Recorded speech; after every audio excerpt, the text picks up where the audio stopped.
هموطنان گرامی، از پیش درخت زیتون گذشته یک تا درخت زیتونی که علاقه پخته ایستاده رو دیدم. من این علاقه به ملایم شدگی حاضر من خورم کنین چه خیلی باشد زیتون.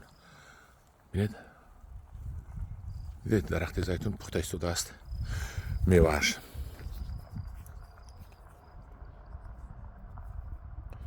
تم چه باشد بگوانم.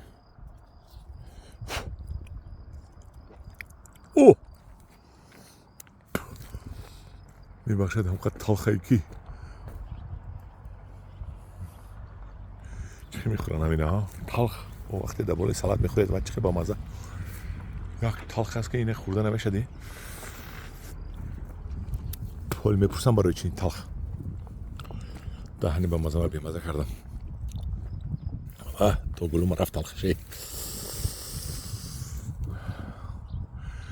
بیزارم همین تلخ دهنم تلخ کرد.